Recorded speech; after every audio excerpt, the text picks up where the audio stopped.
Ecológica, seu podcast sobre meio ambiente.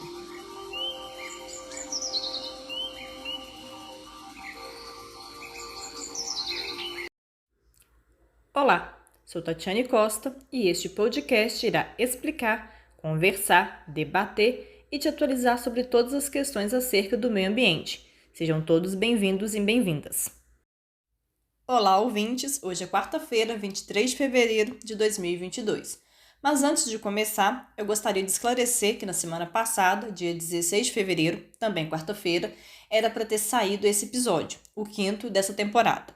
No entanto, devido a questões de saúde, uma crise de rinite que me abateu, eu não pude gravar o episódio na quarta, que é o dia que eu tenho disponibilidade para gravar, pois era um espirro a cada minuto praticamente, além da voz que não estava muito boa para gravar. Então, por esse motivo, o episódio que iria ao ar na semana passada está indo ao ar hoje. Sendo assim, ouvintes, sem mais delongas, hoje é quarta-feira, 23 de fevereiro de 2022 e está começando agora mais um episódio do podcast Ecológica. E hoje, no quadro Enciclopédia Ambiental, eu falo sobre as estruturas que ajudam na prevenção de tragédias em decorrência das chuvas.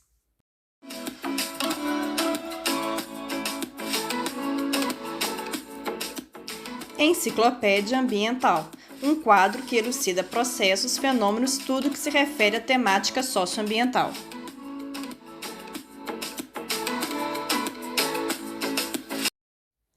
No episódio 3 dessa temporada, eu cito algumas estruturas que ajudam na prevenção das tragédias em decorrência das chuvas e que podem ser adotadas pelas prefeituras. E hoje eu irei explicar melhor sobre essas estruturas.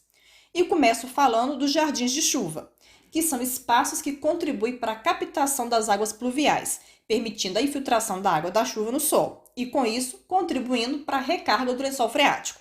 Estas áreas, elas são preenchidas com uma mistura de solo de alta permeabilidade e material orgânico, e nelas são plantadas espécies nativas e preferencialmente resistentes, e que sejam adaptadas para receber um volume alto de água por um tempo determinado e pouco volume de água nos períodos de seca, para que assim o jardim se torne sustentável. Em geral, essas estruturas se resumem em rasas depressões de terra que recebem e absorvem a água do escoamento superficial, ou seja, recebem e absorvem a água da chuva que flui dos telhados, dos pátios, gramados, calçadas e ruas, sendo que os fluxos de água que se acumulam nessas depressões formam pequenas poças, e a água dessas poças é gradativamente infiltrada no solo.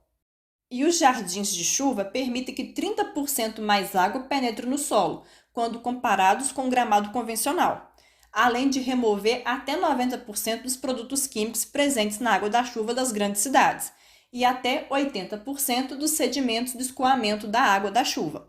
Portanto, a água que infiltra no solo é uma água limpa, pois os poluentes são removidos por adsorção, filtração, volatização, troca de íons e decomposição. No caso de chuva que exceda a capacidade para a qual a estrutura foi projetada, o fluxo excedente é desviado da estrutura e é encaminhado diretamente para o sistema de drenagem. E é importante também destacar que os jardins de chuva, eles drenam a água em 48 horas. Então, eles evitam a reprodução de mosquito. Então, não tem o risco de dengue e outras doenças em decorrência de proliferação de mosquitos. Eles evitam essa reprodução, porque em até 48 horas a água é drenada. E essa estrutura ela pode ser feita em rotatórias, em praças, canteiros centrais de ruas e entre a calçada e o asfalto. E ela sozinha, ela não consegue resolver os problemas das enchentes nas grandes cidades. Na verdade, nenhuma das estruturas que eu irei apresentar aqui irão de fato resolver o problema das enchentes, se elas forem implementadas sozinhas e se não houver uma agenda de política pública urbana na cidade para lidar com essas questões da enchente.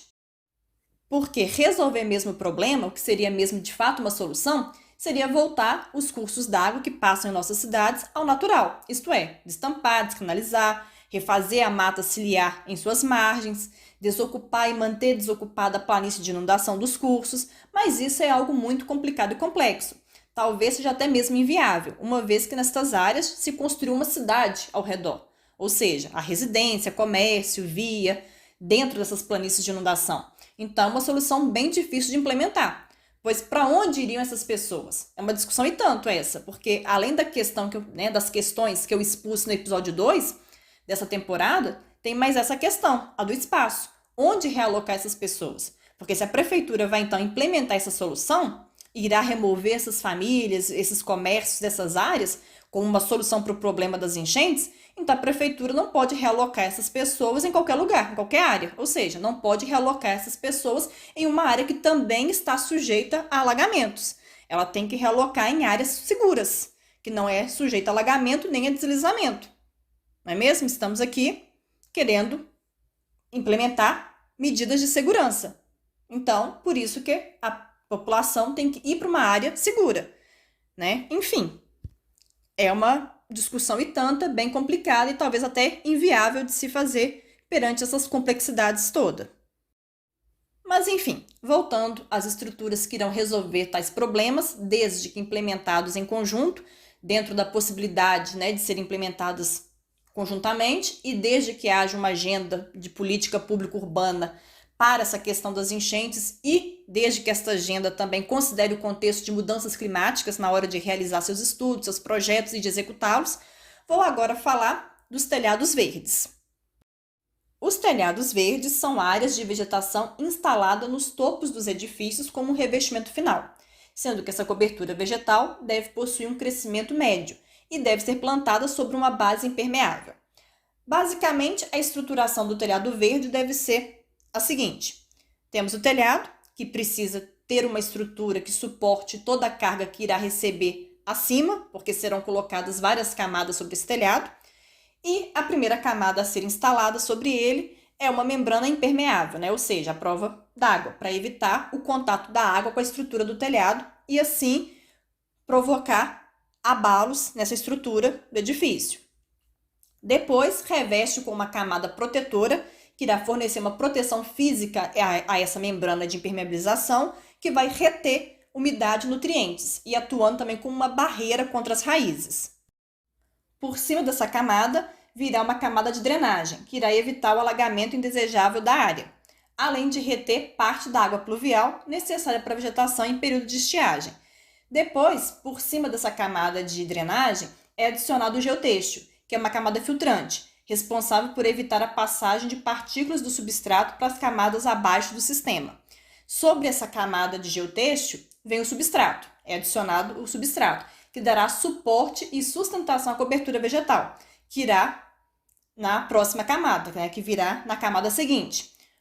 O substrato ele irá fornecer água e nutrientes para a cobertura, além de armazenar temporariamente a água durante o período de chuva. E por último, teremos a camada com a cobertura vegetal, que será responsável pela intercepção da água pluvial, evitando que parte desta chegue ao solo. Através da evapotranspiração, a água é transferida para a atmosfera e, consequentemente, há maior potencial de retenção pelo substrato. Além disso, ao atingir a saturação do solo, a vegetação também contribui para o retardo do escoamento superficial. Os telhados verdes, eles reduzem o escoamento superficial que daria origem às enxurradas. Eles amenizam o calor nas edificações e trazem benefícios à fauna. Eles podem ser feitos de dois tipos: o sistema alveolar, que retém mais água e permite o plantio de maior diversidade de espécies nativas e também grama, e o sistema laminar, que é mais limitado quanto à adaptabilidade da vegetação, mas possui os mesmos benefícios da retenção da água pluvial. Outra estrutura por mim citada no episódio 3 é a pavimentação porosa e permeável, que é um piso que permite a infiltração da água pluvial, e com isso também contribui para a recarga do lençol freático. Essa estrutura, ela também conta com a possibilidade de remoção dos poluentes através das camadas constituintes do pavimento, realizando tratamento do efluente em consequência dos processos de infiltração, adsorção, biodegradação e sedimentação, o que significa que a água que irá infiltrar para o lençol freático será uma água limpa. Outros benefícios da pavimentação porosa e permeável é a redução das ilhas de calor, nos grandes centros, a redução dos ruídos e a menor formação de aquaplanagem. Já os poços de infiltração são estruturas verticais e pontuais que possibilitam a infiltração radial da água pluvial. Eles consistem em um poço escavado no solo, revestido por tubos de concreto perfurados ou por tijolos assentados em crivo, envoltos por uma manta geotêxtil, fazendo a interface solo-tubo. E o fundo é revestido por uma camada de agregados graúdos, também envolta por uma camada de geotexto, né, uma manta de geotexto, de forma a permitir a infiltração para o solo do volume da água pluvial escoado para o seu interior. Essa estrutura ela também auxilia para a recarga do lençol freático e possui um baixo custo de implantação, além de fácil execução.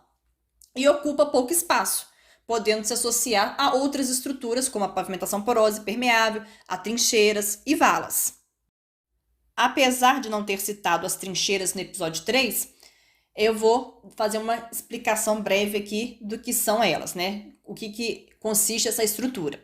Bom, elas são escavações menos profundas e de desenvolvimento longitudinal linear, no qual o comprimento prepondera sobre a largura e profundidade.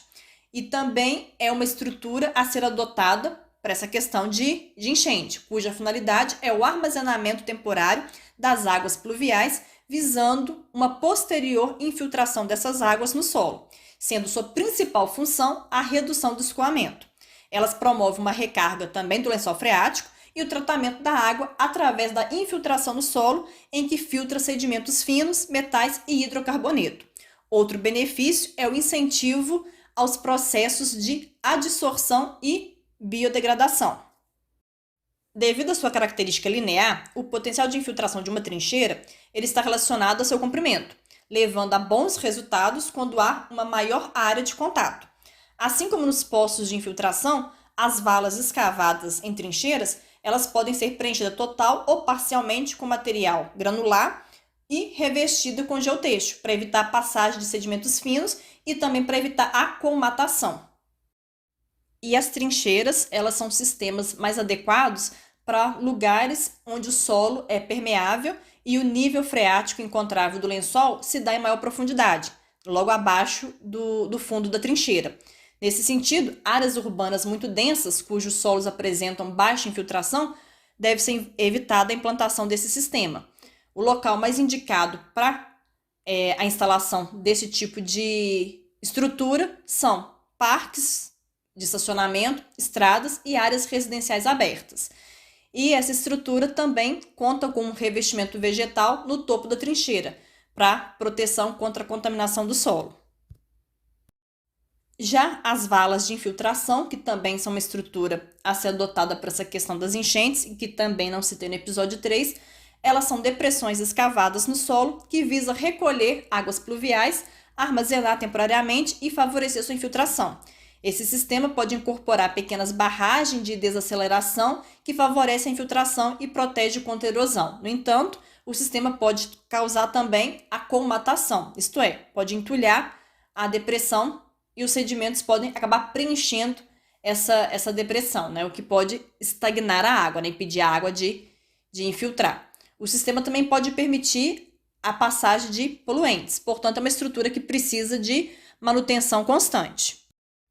Os ecodrenos são um sistema de retenção, drenagem e infiltração da água da chuva e funciona basicamente como uma cisterna modulada subterrânea, o que deixa espaço livre para o trânsito. E essa água armazenada ela pode ser utilizada na irrigação de plantas, na descarga de sanitários ou como infiltração para a recarga do lençol freático. Entre os seus principais benefícios, podemos destacar a diminuição do gasto de água de abastecimento, pois armazena a água da chuva na cisterna ou em reservatório. Além disso, é fácil de ser instalado sob jardins, estacionamento ou pavimentos permeáveis. E por último, nós temos os microreservatórios, que são um sistema de drenagem pluvial para ser implementado em residências e que contam com um dispositivo que irá encaminhar para esse microreservatório, né, para esse pequeno reservatório, as águas pluviais precipitadas nos telhados e em demais pavimentos e estruturas impermeáveis ao redor da residência.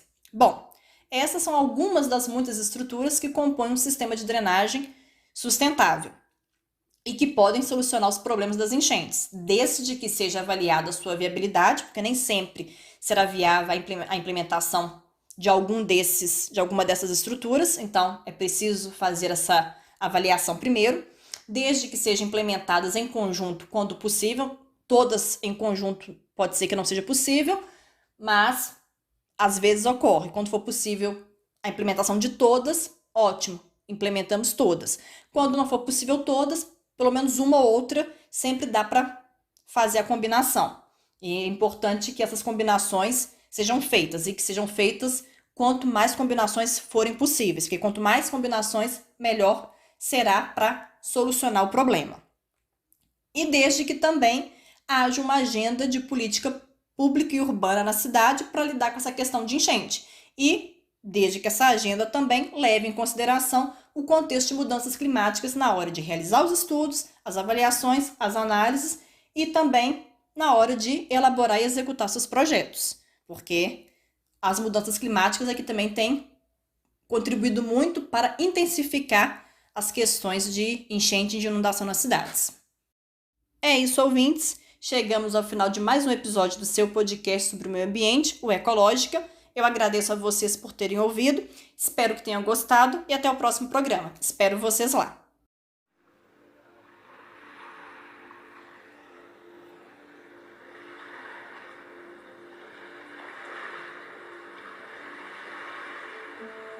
Ecológica, seu podcast sobre meio ambiente.